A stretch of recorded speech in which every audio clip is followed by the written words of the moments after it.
Magandang araw mga bata! Para sa ating unang araw, pagkilala sa mga salita, tauhan at mahalagang detalye sa kwento. Sino? Ako. Tukuyin kung sino ang inilalarawan ng mga pangungusap. Ako ay nagtuturo sa paaralan. Ako ay nagbabantay sa lansangan. Ako ang nangangalaga ng kalusugan. Lahat sila ay bahagi ng ating komunidad. Ngayon, makikilala pa natin ang iba pa sa ating kwento. Si Lino at ang komunidad. Si Lino ay isang batang masipag. Tuwing umaga, siya ay tumutulong sa kanyang nanay sa pagwalis ng bakuran. Pagkatapos, siya ay pumupunta sa tindahan upang bumili ng tinapay. Sa daan, nakikita niya si Mang Tonyo na pulis at si Aling Nena na tindera. Bumabati siya ng magandang umaga po. Masaya si Lino dahil maraming mababait sa kanilang komunidad. Ang mga taong nakikita natin sa paligid tulad ng pulis, guro at tindera ay bahagi ng ating komunidad. Sino ang pangunahing tauhan sa kwento? Ano ang ginagawa ni Lino tuwing umaga? Sino ang mga tao sa komunidad na nakita ni Lino? Bakit masaya si Lino sa kanilang lugar? Basahin natin. Si Lino ay nagwalis sa bakuran. Anong salita ang naglalarawan sa ngalan ng tao? Anong salita ang naglalarawan sa ngalan ng lugar? Bumili siya ng tinapay sa tindahan. Anong salita ang naglalarawan sa ngalan ng bagay? Anong salita naman ang naglalarawan sa ngalan ng lugar? Nakita niya si Mang Tonyo, ang pulis. Anong salita ang naglalarawan sa ngalan ng tao? Ang mga salitang naglalarawan ng tao, bagay, lugar at pangyayari ay tinatawag nating pangalan. Halimbawa ng pangalan ayon sa uri. Pangalan ng tao: Liza, Didi, Ana, Mang Tonyo. Guro, doktor, pulis, at kaibigan. Pangalan ng hayop: aso, pusa, ibon, kalabaw, isda, paru-paro. Pangalan ng bagay: lapis, aklat, mesa, upuan, bag, at sapatos. Pangalan ng lugar: paaralan, palengke, simbahan, bahay, barangay, luneta. Pangalan ng pangyayari: kaarawan, pista, pagtatapos, Pasko, bagong taon, binyag. Gawin natin, isulat sa tamang kahon ang mga pangalan mula sa kwento.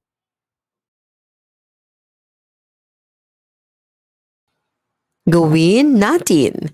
Basahin ang pangungusap at salungguhitan ang pangalan.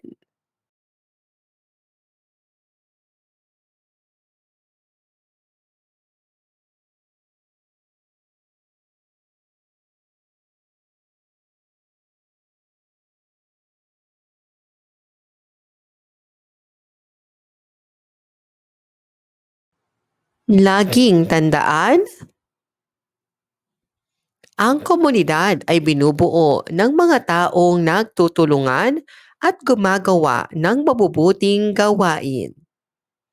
Ang pangalan ay salitang tumutukoy sa ngalan ng tao, hayop, bagay, lugar, o pangyayari.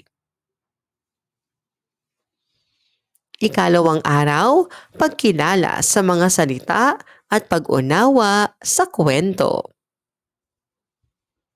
Nakikita ba ninyo ang mga ito sa inyong komunidad? Ano ang ginagawa ng mga tao sa mga lugar na ito? Ngayong araw, babasahin natin ang isang kwento tungkol sa ating komunidad. Matututuhan din natin kung paano basahin ng tama at mauunawaan ang damdamin ng mga tauhan.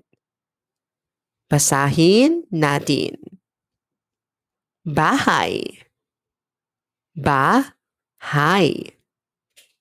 Bahay. Paaralan. Paaralan. Paaralan. Palengke. Palengke. Palengke. Simbahan. Simbahan. Simbahan. Parke. Parke. Parke. Alin dito ang nakikita mo sa inyong lugar? Ano ang ginagawa mo roon? Basahin natin. Ako. Ako ay pupunta sa paaralan. Siya. Siya ay nagdarasal sa simbahan. Kami. Kami ay nagdilinis ng bakuran tuwing umaga. Tayo. Tayo ay dapat magtulungan sa ating komunidad. Sila. Sila ay mga pulis na nagbabantay ng kaligtasan. Ang barangay namin ay malinis at tahimik. Sa. Maraming bulaklak sa hardin ng paaralan. Nang. May tindahan ng prutas sa tabi ng simbahan. At. Si Lino at si Ana ay tumutulong sa mga kapitbahay. Basahin natin. Ang masayang komunidad ni Lino. Si Lino ay nakatira sa barangay Mabuhay. Araw-araw, siya ay tumutulong sa kanyang nanay sa palengke. Kapag Sabado, pumupunta siya sa parke upang maglaro kasama ang kanyang mga kaibigan. Tuwing Linggo, sila ay nagsisimba ng buong pamilya. Masaya si Lino dahil maganda at malinis ang kanilang komunidad. Saan nakatira si Lino? Saan siya tumutulong sa kanyang nanay? Ano ang ginagawa niya tuwing Sabado? Kailan sila nagsisimba? Bakit masaya si Lino sa kanyang komunidad? Gawin natin. Piliin ang letra ng tamang sagot. Si Lino ay nakatira sa tinutulungan ni Lino ang kanyang nanay sa tuwing Sabado, si Lino ay ano ang naramdaman ni Lino sa kanyang komunidad? Alin ang halimbawa ng high-frequency word? Gawin natin. Iguhit ang mga lugar na nakikita sa komunidad. Ikatlong araw, pagpapalit ng tunog sa salita at pagbasa ng mga salitang tungkol sa komunidad. Ibang letra, ibang kahulugan. Mula sa mga larawan, tukuyin kung anong letra ang ipapalit upang makabuo ng bagong salita.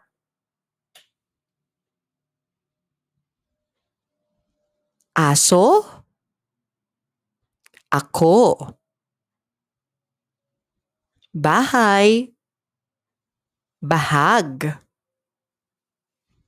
Gabi, sabi. Magaling! Ngayong araw, pag-aaralan natin kung paano makabuo ng bagong salita sa pamamagitan ng pagpapalit ng tunog. At babasahin natin ang mga salitang tumutukoy sa ating komunidad. Basahin natin. Ako. Ako ay nakatira sa bahay. Siya. Siya ay nag-aaral sa paaralan. Kami.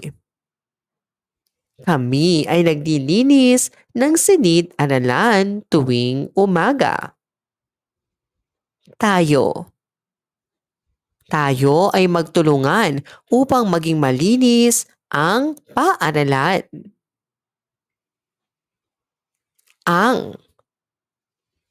Ang guro namin ay mabait at matulungin.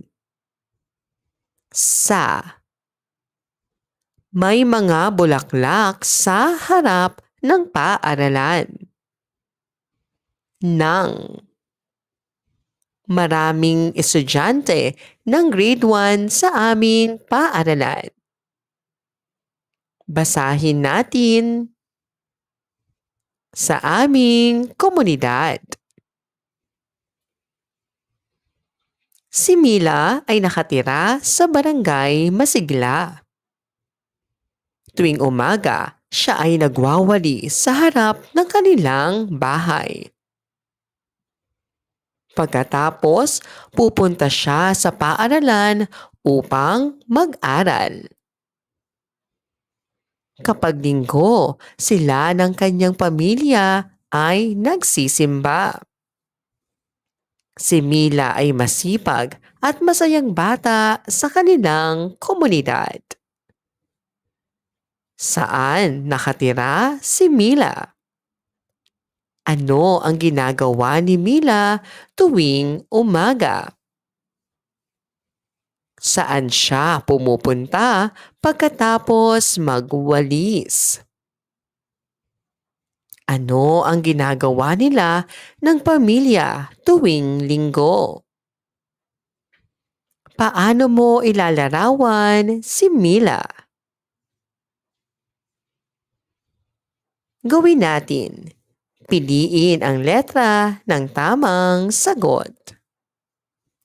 Palitan ng B ng P sa salitang bata. Ano ang bagong salita? Ang salitang palengke ay isang lugar sa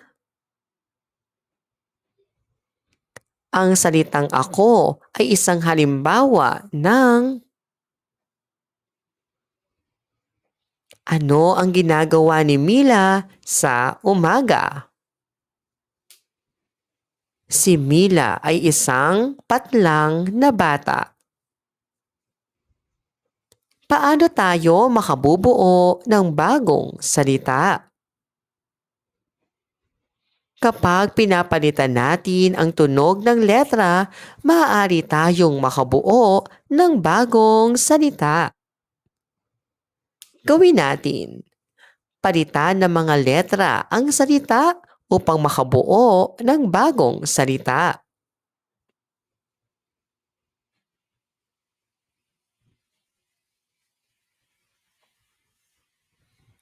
Ikaapat na araw, ang aking komunidad.